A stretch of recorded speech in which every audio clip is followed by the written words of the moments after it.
Hai, apa kabar? Saya berharap Allah menyertai kita.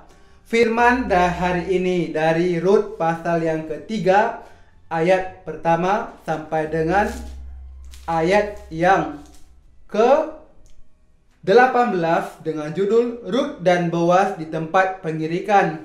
Ayatnya yang pertama.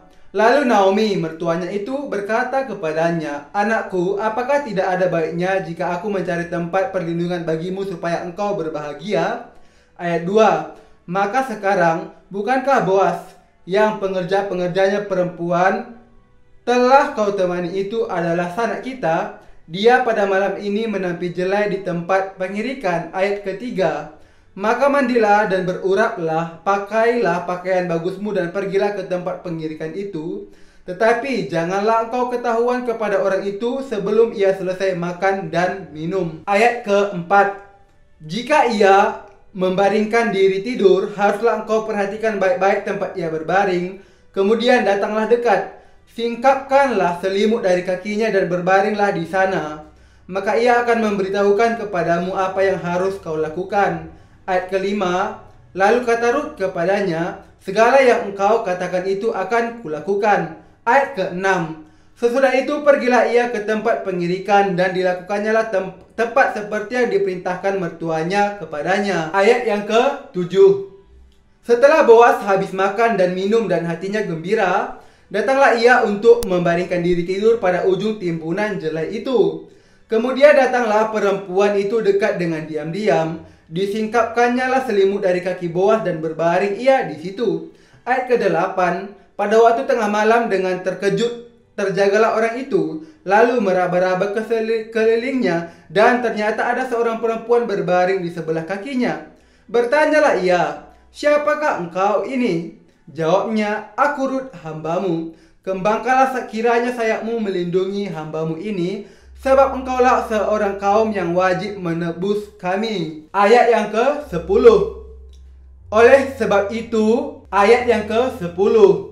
Lalu katanya, "Diberkatilah kiranya engkau oleh Tuhan, ya anakku.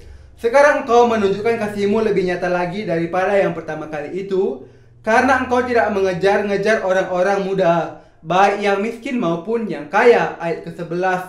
Oleh sebab itu, anakku, janganlah takut. Segala yang kau katakan itu akan kulakukan kepadamu, sebab setiap orang dalam kota kami tahu bahwa engkau seorang perempuan baik-baik. Ayat ke-12. Maka sekarang memang aku seorang kaum yang wajib menebus, tetapi walaupun demikian masih ada lagi seorang penebus yang lebih dekat daripadaku. Ayat yang ke-13. Tinggallah di sini malam ini, dan besok pagi jika ia mau menebus engkau, baik, biarlah ia menebus. Tetapi jika ia tidak suka menebus engkau, maka akulah yang akan menebus engkau. Demi Tuhan yang hidup, berbaring sajalah tidur sampai pagi. Ayat ke-14.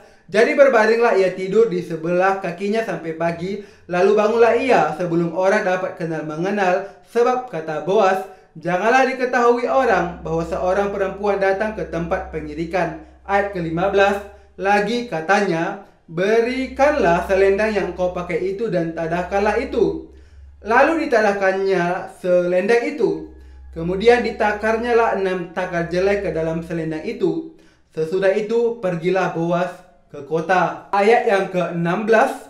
Setelah perempuan itu sampai kepada mertuanya, berkatalah mertuanya itu, "Bagaimana anakku?"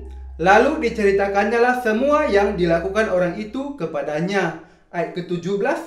Serta berkata, "Yang 6 takar jelai ini diberikannya kepadaku, sebab katanya, engkau tidak boleh pulang kepada mertuamu dengan tangan hampa." Ayat ke-18.